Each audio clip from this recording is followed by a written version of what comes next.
जादुई सोने की इलिश मछली। बहुत समय पहले की बात है। एक छोटे से गांव में राहुल नाम का एक मछुआरा रहता था।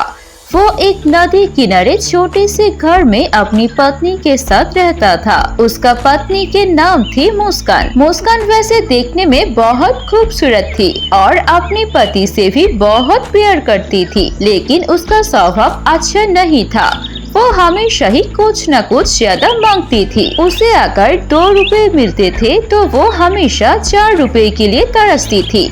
राहुल अपनी पत्नी से बहुत प्यार करता था। ऐसे ही दिन जा रहे थे। एक दिन सुबह उठ के राहुल नदी में मछली पकड़ने जाता है और फिर उसे कुछ मछली मिल जाते हैं। उन्हें बाजार में बेच के बाद जो पैसे मिलते हैं वो लेकर आते हैं और अपनी पत्नी मुस्कान को बुलाकर वो पैसे दे देते हैं। जब वो अपनी पत्नी को पैसे देती है तो वो बिल्कुल खुश नहीं होती है और वो बोलती है, अरे सिर्फ इतने ही पैसे लाई हो, इससे ज्यादा पैसे नहीं ले सकते क्या? नहीं, मुझे बस कुछ ही मछली मिले थे। उन मछली को बेचकर ही ये पैसे मिले हैं। अब इन्हीं से गुजारा कर लो। मुझे और इस छोटे से घर में नहीं रहना है। मुझे जल्दी से इसे ज्यादा बड़ा घर में लेकर चलो। इस छोटे से घर में मेरा दम घुटता है। मुस्कान की ऐसी बातें सुनकर राहुल को बुरा लगता है, लेकिन वो अपनी पत्नी को कुछ नहीं करता है क्योंकि वो उसे बहुत प्यार करता था। रात को खाकर वो दोनों सो जाते हैं। अगले दिन सुबह फिर से राहुल मछली पकड़ने जाते हैं और उस दिन उसकी किस्मत अच्छी नहीं होती है। बहुत देर कोशिश करने के बाद भी उसके जाल में एक भी मछली नहीं फंसती है और वो सोचता है, अरे आज तो मेरा किस्मत बहुत ही ज्यादा खराब है। शायद मेरी किस्मत में कोई मछली लिखी ही नहीं है। ऐसे ही खाली हाथ घर जाना पड़ेगा। मुस्कान तो आज बहुत ज्यादा नाराज होगी। ऐसे ही वो सोच रही थी, तभी उसके जाल में कुछ फंसता है। वो अपने जाल को ऊपर उठाता है तो देखता है वहाँ पर एक खूबसूरत सी सुनहरी रंग की इलिश मछली थी। अरे ये मछली तो बहुत ही ज्यादा खूबसूरत है। कितनी चमक रही है। अगर मैं इसे बाजार में बेचूंगी तो मुझे बहुत सारा पैसा मिलेगा। ऐसे ही राहुल सोच रही थी कि तभी वो मछली बोल उठती है, अरे मुझे मत मारो, मुझे पानी में छोड़ दो, मुझे बाजार में मत बेचो। राहुल उस इलिश मछली को बात करते हुए देखकर चौंक जाता है और वो बोलता है, अरे तुम तो एक इलिश मछली हो। तुम मछली हो के बात कैसे कर रही हो? मैं कोई मामूली इलिश मछली नहीं हूँ। मैं एक रानी इलिश मछली हूँ और मैं मछली की राज्य में ही रहती हूँ। मैं मछलियों में से सबसे शक्तिशाली और अच्छी जादू करने वाली हूँ। अच्छा ठीक है, और तुम अगर चाहती हो कि मैं तुम्हें न मारूं तो मैं नहीं मारूंगा तुम्हें। तुम जा सकते हो। तुम्हारा बहुत बहुत शुक्रिया।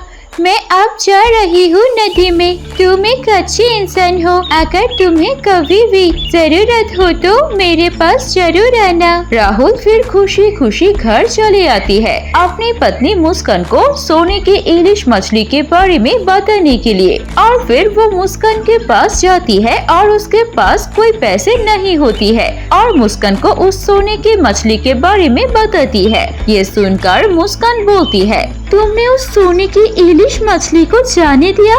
तुम इतनी बड़ी बेवकूफ कैसे हो सकते हो? अगर तुम उस मछली को बेच देते तो हमें कितना पैसे मिलता? अब जल्दी से उस मछली के पास जाओ और जाकर बोलो कि तुमने उसकी जान बख्शी है तो हमें इस छोटे से घर से मुक्त करे और एक बड़ा सा घर हमें दे दे। ये तुम कैसे बातें कर रही हो? मैंने किसी की जान बचाई है तो उसके बदले में कुछ कैसे मांग सकता हूँ? तुम जल्दी से जाओ और मेरे लिए बड़ा सा घर मांग के लाओ, इससे पहले कि मैं तुम्हें छोड़ के चली जाऊँ। अगर तुम उस मछली को जाकर नहीं बोल सकते तो मैं तुम्हें छोड़कर अपने पिता के घर में चली जाऊंगी। राहुल उससे बहुत प्यार करता था, इसलिए वो मछली के पास जाता है और बोलती है, देखो इलिश मछली, मुझे माफ कर दो, लेकिन मेरी एक छोटी सी मदद करो। मेरी पत्नी जो है वो मेरी इस छोटे से घर में रहने के लिए खुश नहीं है। वो इससे ज्यादा बड़ा घर मांगती है। क्या तुम मुझे एक बड़ा सा घर दे सकते हो? कोई बात नहीं दोस्त, तुम चले जाओ घर। उसके पास अब बड़ा सा घर आ चुका है। राहुल अपने घर आता है और देखता है उसके घर के जगह पर एक बहुत ही सुंदर सा एक घर है और उसकी पत्नी वहाँ पर बहुत खुश है। ये देखकर वो भी खुश होता है। कुछ दिन बीत जाते हैं। उसके बाद उसकी पत्नी मुस्कान को उस बड़े से घर में भी खुशी नहीं मिलती है और फिर वो राहुल से बोलती है, देखो राहुल, मुझे इस घर में नहीं रहना है। यहाँ पे अब बहुत ही ज्यादा घुटन हो रही है। अब मैं यहाँ पर और नहीं रहूंगी। मुझे एक बहुत बड़ा राजमहल चाहिए। तुम उस मछली के पास जाओ और जाकर उसे कहो कि मुझे एक बहुत बड़ा राजमहल दे दे।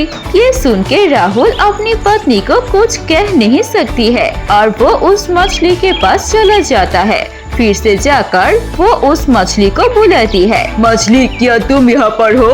और फिर मछली बाहर आती है। उसके बाहर आने के बाद राहुल बोलता है, देखो मछली, मेरे पत्नी, उसे अब इस घर में नहीं रहना है। उसे एक राजमहल चाहिए। क्या तुम मुझे एक राजमहल दे सकते हो? हाँ, तुम घर जाओ और जाकर देखो, वहाँ पर एक राजमहल पहले से ही है। तुम्हारी पत्नी की खुशी और इच्छा पूरी हो चुकी है। और फिर राहुल घर आता है। घर आने के बाद वो देखता है कि उसके पास असल में ही बड़े वाले घर के बाहर एक बड़ा सा राजमहल है और उसकी पत्नी उस घर के अंदर है। राहुल की पत्नी मुस्कान इस राजमहल में खुशी से रहने लगती है। कुछ दिन बीत जाते हैं। फिर वो एक दिन सोचा है, इसके बाद उस मछली से क्या मांगू, क्योंकि मेरे पास अब नौकर है, एक राजमहल भी है, लेकिन फिर भी मुझे खुशी नहीं मिल रही है। ऐसे ही सोचते सोचते वो सो जाती है। सुबह उठते ही वो देखती है कि सूरज बाहर निकल गया है।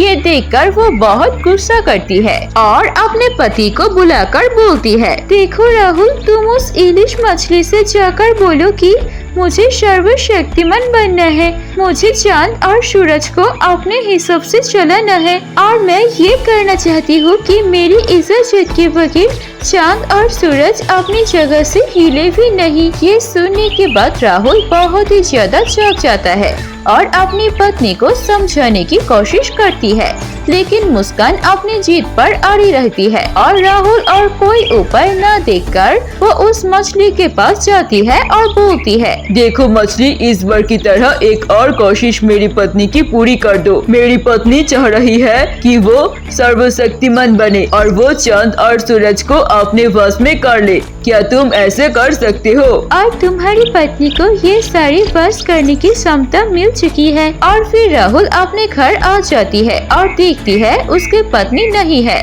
वो बहुत देर ढूंढती है, लेकिन मुस्कान उससे कहीं नहीं मिलती है और फिर वो मछली के पास जाती है। मछली, मेरे पत्नी मुझे नहीं मिल रही। मेरी पत्नी कहाँ है? जो सर्वशक्तिमान है वो कभी दिखाई नहीं देता, इसलिए तुम्हारी पत्नी सर्वशक्तिमान हो चुकी है और वो गायब हो चुकी है। उसे तुम अब कभी नहीं देख सकते हो। मैं तुमसे खुद के लिए कुछ नहीं मांगा। अब तक जो भी मांगा है अपनी पत्नी के लिए मांगा है। अब मैं तुमसे मांग रही हूँ कि मेरी पत्नी को लौटा दो और मेरी पत्नी हमेशा मेरे साथ खुश रहे। ऐसे कर दो। मछली राहुल को रोते हुए देख के उसकी ख्वाहिश पूरी कर देती है और फिर बोलती है, ठीक है, तुम अपने घर चले जाओ, वहाँ पर तुम्हारी पत्नी तुम्हें मिल जाएगी। फिर राहुल अपने घर आ जाता है और देखता है उसके राजमहल नहीं है, बल्कि वहाँ पर उसके पुराने घर है, छोटी सी, और उसकी पत्नी मुस्कुराते हुए उसका इंतजार कर रही है। मुझे माफ कर दीजिए, मैंने समझ लिया है कि पैसे और बड़े घर में खुशी नहीं होती है। खुशी तो होती है अपनों में। आप ही मेरी खुशी हो। आपसे मैं कभी भी आपसे ज्यादा कुछ नहीं मांगूंगी। और फिर वो दोनों खुशी खुशी रहने लगते हैं। दोस्तों, कैसी लगी आपको हमारी ये कहानी अच्छी लगी है तो इसे लाइक कीजिए, कमेंट करके हमें बताइए आपको कहानी कैसी लगी। अगर ऐसी और कहानी देखनी है तो प्लीज सब्सक्राइब कीजिए हमारे चैनल पर और बेल आइकन भी दबा देना। धन्यवाद।